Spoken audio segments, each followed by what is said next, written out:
There were several ways the Titans could go with this pick, and honestly, there's several picks I wouldn't have hated that they could have selected here. But at the end of the day, one of the best players on my board, I think maybe even the best player currently on my board was Peter Skoronski out of Northwestern. He's my number one offensive lineman. I'm shocked that the Bears selected right over him. Feels like he definitely fell. And there's some talk about, is he a tackle? Is he a guard? I don't really care. There isn't evidence to support that a tackle is actually more valuable than a guard, despite the fact that the NFL values them a lot higher. So for me, definitely, I'm a huge fan of this selection. It's a position of need. They do need to bolster that offensive line, and getting just a great player is also very good. Were there other needs? Yes. Could you argue maybe they should have gone, there's a bigger need somewhere else? You could argue it if you want to. Yeah, sure, I know a lot of people wanted them to go receiver, but I think that's partially because a lot of people thought that Skoronski was going to be off the board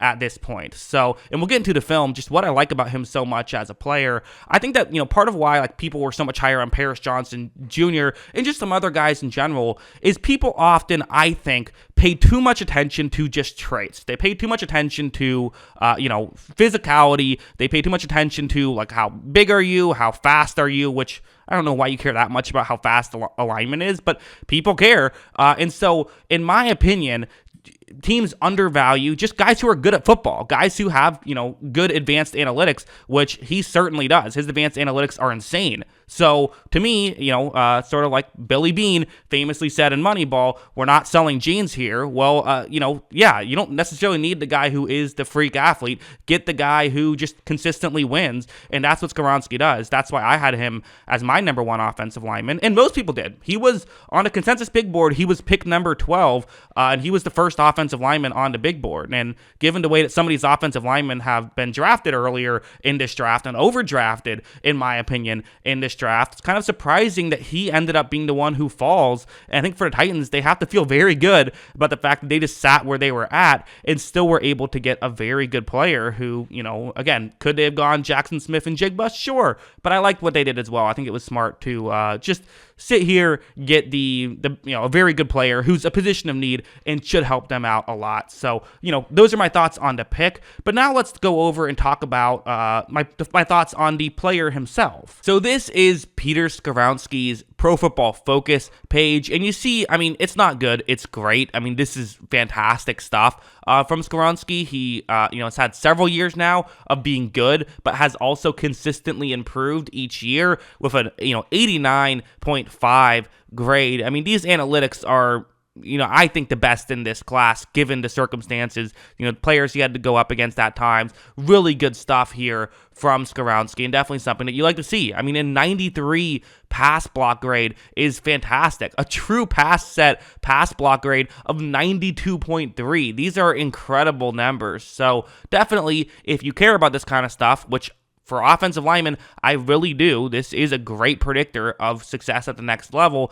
The fact that he is so good in these categories, it's why I had him as my number one tackle. At least it's part of why. Again, I don't make any decision simply based off of analytics. You have to watch the tape. It is so important to watch the tape. So let me show you what I saw on tape. First, let's start off with something like this. So he's going to double team someone at the line and then move up to the next level. And, some people have speculated, is it possible that he's more of a guard than a tackle? That's more of his value. For me, I don't care. I think guards and tackles have the same amount of value. The NFL doesn't view it that way, but typically when it comes to winning football games, it is pretty similar, this value that they have. But I digress.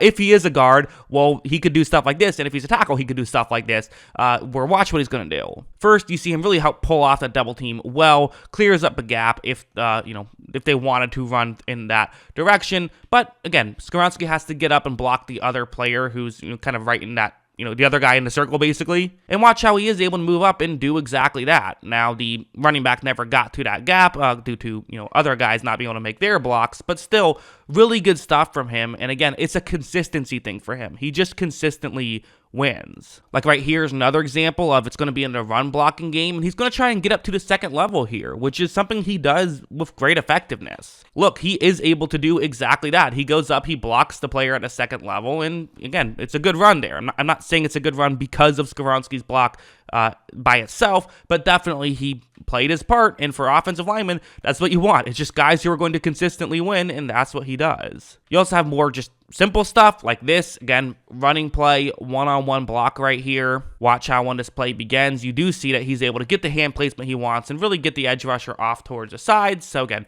obviously the edge rusher, the contain guy, can't let things bounce to the outside, but Skoronski's kind of pushing him even farther up in that direction, basically just completely taking him out of the play. And for a running back, if you run in that direction, it's almost like you're bouncing things to the outside a little bit. Again, the run was a fine run. Run blocking and run defense is such a team sport that there's only so much one guy can do in any of these scenarios. So obviously there's so much that goes into it, but basically every play was like this that you'd saw. Every running play, you'd see him just consistently be able to make his block, and that's what you want to see.